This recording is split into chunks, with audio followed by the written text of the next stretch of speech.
സംസ്ഥാന സ്കൂൾ കലോത്സവ വിജയികൾക്ക് നൽകാനുള്ള സ്വർണ്ണക്കപ്പും വഹിച്ചുള്ള ഘോഷയാത്ര കോഴിക്കോട് നിന്നും പുറപ്പെട്ടു. സ്കൂൾ കലോത്സവത്തിന്റെ ചരിത്രത്തിൽ ആദ്യമായാണ് ഘോഷയാത്രയായി വിജയികൾക്കുള്ള സ്വർണ്ണക്കപ്പ് മത്സരവേദിയിലേക്ക് എത്തിക്കുന്നത്. വിവരങ്ങളുമായി കോഴിക്കോട് നിന്നും റിയാസ് KMR ഉണ്ട്. റിയാസ്, സ്കൂൾ കലോത്സവത്തിന് ഇനി 2 നാൾ ബാക്കിയാണ്. അതിനിടയ്ക്കാണ് ഈ ചരിത്രത്തിൽ ആദ്യമായിട്ടാണ് ഘോഷയാത്രയായിട്ട് വിജയികൾക്കുള്ള സ്വർണ്ണക്കപ്പ് മത്സരവേദിയിലേക്ക് എത്തിക്കുന്നത്. കൂടുതൽ വിവരങ്ങൾ എന്തൊക്കെയാണ്? തീർച്ചയായും അതിര, കാരണം കൗമാരകലയ്ക്ക് ഇനി കേളികൊട്ടുയരാൻ, കൊല്ലത്തിന്റെ മണ്ണിൽ കേളികൊട്ടുയരാൻ ഇനി 2 നാൾ മാത്രമാണുള്ളത്. അതിനിടെ ഈ സ്വർണ്ണക്കപ്പ് ഇത്തവണ ആര് സ്വന്തമാക്കും എന്ന തരത്തിലുള്ളൊരു ഉദ്വേഗം നമ്മുടെ എല്ലാം മനസ്സിലുണ്ട്. അതുകൊണ്ട് തന്നെ ആ ആവേശം നിറച്ചുകൊണ്ട് ആ സ്വർണ്ണക്കപ്പും വഹിച്ചുകൊണ്ടുള്ള ഒരു ഘോഷയാത്ര അത് കോഴിക്കോട് നിന്നും പുറപ്പെട്ടിരിക്കുന്നു. കഴിഞ്ഞ തവണത്തെ ജേതാക്കൾ കോഴിക്കോടാണ്, കഴിഞ്ഞ തവണത്തെ ആതിഥേയരും കോഴിക്കോടാണ്. കഴിഞ്ഞ തവണത്തെ ആതിഥേയരായ കോഴിക്കോട് തന്നെയായിരുന്നു കഴിഞ്ഞ തവണ സ്കൂൾ കലോത്സവത്തിൽ ജേതാക്കളായി ഈ സ്വർണ്ണക്കപ്പ് സ്വന്തമാക്കിയിരുന്നത്. അതിനുശേഷം അത് കോഴിക്കോട് ട്രഷറിയിൽ സൂക്ഷിച്ചിരിക്കുകയായിരുന്നു. അവിടുത്തെ ലോക്കറിൽ നിന്നും പുറത്തെടുത്താണ് ഇന്ന് അത് ട്രഷറിക്ക് തൊട്ടിപ്പുറമുള്ള മോഡേൺ സ്കൂളിലേക്ക് കൊണ്ടുവരുന്നു.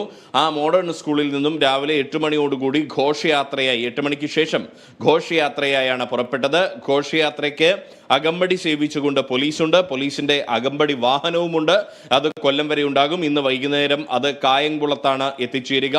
അതിനുശേഷം കായംകുളത്ത് നിന്നും നാളെ രാവിലെ പുറപ്പെടുന്ന ഈ സ്വർണ്ണക്കപ്പ് ഘോഷയാത്ര, പുനരാരംഭിക്കുന്ന സ്വർണ്ണക്കപ്പ് ഘോഷയാത്ര നാളെ കൊല്ലത്തിന്റെ മണ്ണിൽ, അതായത് ഈ കലോത്സവ മത്സരവേദിയിലേക്ക് എത്തും. എന്തായാലും ഇത്തവണ ആരായിരിക്കും ജേതാവ് എന്നതിൻ്റെ ഏറ്റവും കൗതുകപരമായ കാത്തിരിപ്പ്, ഉദ്വേഗഭരിതമായ കാത്തിരിപ്പിന്റെ നിമിഷങ്ങളാണ് 4 മുതൽ 8 വരെയുള്ള കൊല്ലത്തെ 16 വേദികളിൽ നിന്നും നമുക്ക് അറിയാൻ സാധിക്കുക. അതിൻ്റെ തത്സമയ വിവരണങ്ങളുമായി നമ്മൾ കേരള വിഷൻ ന്യൂസും അവിടെ കൊല്ലത്തുണ്ടാകും എന്നുള്ളതാണ്. ഇല്ലത്തുത്സവം എന്ന പേരിൽ കൊല്ലത്തിന്റെ മണ്ണിൽ കേരള വിഷൻ ന്യൂസും ഉണ്ടാകും.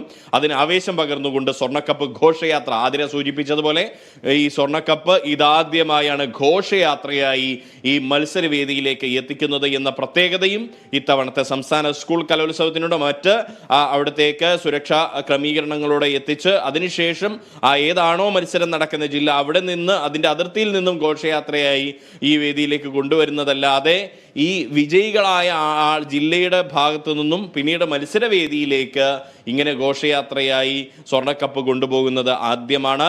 കനത്ത സുരക്ഷാ സന്നാഹത്തിലാണ് ഇത് കൊണ്ടുപോകുന്നത്. ഈ സ്വർണ്ണക്കപ്പിന്റെ മാതൃകയ്ക്ക് SPCയുടെയും ഒപ്പം തന്നെ ജൂനിയർ റെഡ് ക്രോസിന്റെയും എല്ലാം വളണ്ടിയർമാരായിട്ടുള്ള കുട്ടികൾ ഉൾപ്പെടെ അകമ്പടി സേവിക്കുന്നു എന്ന പ്രത്യേകതയുണ്ട്. വിവിധ കേന്ദ്രങ്ങളിൽ ഇതിന്, ഈ സ്വർണ്ണക്കപ്പിന് സ്വീകരണം നൽകുന്നുണ്ട്. ഈ സ്വർണ്ണക്കപ്പ് കാണാൻ മലപ്പുറത്തും പാലക്കാടും ഒക്കെ ആയിട്ട്, തൃശ്ശൂരും ഒക്കെ ആയിട്ട് കുട്ടികൾ കാത്തിരിക്കുന്നുണ്ട്.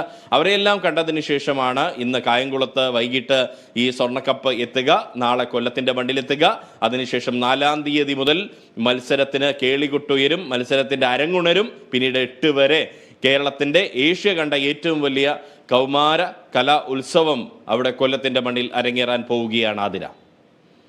റിയാസ്, അതുപോലെ തന്നെ കൊല്ലം ജില്ല ഒരുങ്ങിക്കഴിഞ്ഞു ഈ കലോത്സവ വേദിയെ ആഘോഷമാക്കാനായി. അതുപോലെ തന്നെ കോഴിക്കോട് നിന്നും പുറപ്പെട്ട ഘോഷയാത്ര അതേ സ്വർണ്ണക്കപ്പ് തിരിച്ചു കൊണ്ടുവരുന്ന വിശ്വാസത്തിലാണ് കോഴിക്കോടുകാർ എല്ലാവരും ഉള്ളത്. അപ്പോൾ കനത്ത സുരക്ഷയാണ് ഈ ഘോഷയാത്രയിൽ ഒരുക്കിയിരിക്കുന്നത്. അത് സംബന്ധിച്ചുള്ള കൂടുതൽ വിവരങ്ങൾ എന്തൊക്കെയാണ്?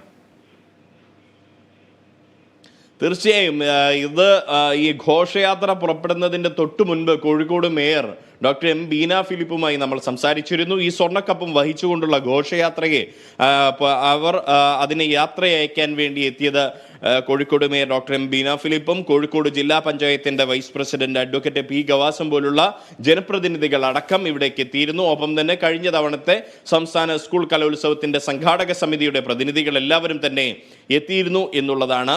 അവർ ഈ ഒരു സ്വർണ്ണക്കപ്പും ആനയിച്ചുകൊണ്ടുള്ള ഈ യാത്രയയക്കും മുൻപ് മേയർ പറഞ്ഞത് തിരികെ കോഴിക്കോടിന്റെ മണ്ണിലേക്ക് തന്നെ ഈ സ്വർണ്ണക്കപ്പ് കൊണ്ടുവരും എന്നുള്ളതാണ്. എന്തായാലും ഒരു സ്വാർത്ഥതയുടെ പുറത്ത് കൂടി പറയട്ടെ, കോഴിക്കോട് ബ്യൂറോയുടെ ഭാഗമായിട്ട് പറയട്ടെ, ഇത്തവണ ഞങ്ങളുടെ ബ്യൂറോ പരിധിയിലേക്ക് തന്നെ ഈ കപ്പ് വരണം എന്നൊരു ആഗ്രഹം കൂടി ഞങ്ങൾക്കും ഉണ്ട്. എന്തായാലും പക്ഷേ കേരള വിഷൻ ന്യൂസിന് അങ്ങനെയല്ല. ആരാണോ നല്ല രീതിയിൽ മത്സരിക്കുന്നത്, ആ മത്സരിച്ച് ഏറ്റവും മികവ് തെളിയിക്കുന്നവരാരാണോ ആ ജില്ലക്കായിരിക്കണം കപ്പ് എന്നുള്ളതാണ് കേരള വിഷൻ ന്യൂസിന്റെയും ആഗ്രഹം. എന്തായാലും ആരായിരിക്കും ആ മത്സര വിജയികൾ വേദികളിൽ ആരൊക്കെ തിളങ്ങും, ആരൊക്കെയാണ് പ്രകടനത്തിൻ്റെ മികവ് പ്രകടിപ്പിക്കുന്നത്, ഒപ്പം തന്നെ ആരൊക്കെ മത്സരിക്കാനെത്തുന്നു, മത്സരാർത്ഥികളുടെ പ്രത്യേകതകൾ, അതിനുമപ്പുറം മത്സരത്തിനും അപ്പുറത്തുള്ള കാഴ്ചകൾ എല്ലാം എത്തിക്കാൻ കേരള വിഷൻ ന്യൂസും വളരെയധികം സജ്ജമാണ്. കൊല്ലത്തും അതിൻ്റെ എല്ലാ പ്രവർത്തനങ്ങളും കേരള വിഷൻ ന്യൂസ് തുടങ്ങിക്കഴിഞ്ഞു. സംസ്ഥാന സ്കൂൾ കലോത്സവത്തിൻ്റെ അണിയറ പ്രവർത്തനങ്ങൾ ഈ സംഘാടക സമിതിയുടെ ഭാഗത്തു നിന്നും തുടങ്ങിക്കഴിഞ്ഞു. അങ്ങനെയൊക്കെയായി നമ്മളും ഈ കൊല്ലത്തെ ഇല്ലത്തുത്സവം പ്രേക്ഷകരിലെത്തിക്കാൻ ഒരുങ്ങിക്കഴിഞ്ഞു എന്നുള്ളതാണ് അതിന്. ശരി റിയ, സംസ്ഥാന സ്കൂൾ കലോത്സവ വിജയികൾക്ക് നൽകാനുള്ള സ്വർണ്ണക്കപ്പം വഹിച്ചുള്ള ഘോഷയാത്ര കോഴിക്കോട് നിന്നും പുറപ്പെട്ടു. സ്കൂൾ കലോത്സവത്തിന്റെ ചരിത്രത്തിൽ ആദ്യമായാണ് ഘോഷയാത്രയായി വിജയികൾക്കുള്ള സ്വർണ്ണക്കപ്പ് മത്സരവേദിയിലേക്ക് എത്തിക്കുന്നത്. വിവരങ്ങൾ നൽകുകയായിരുന്നു കോഴിക്കോട് നിന്നും റിയാസ് KM.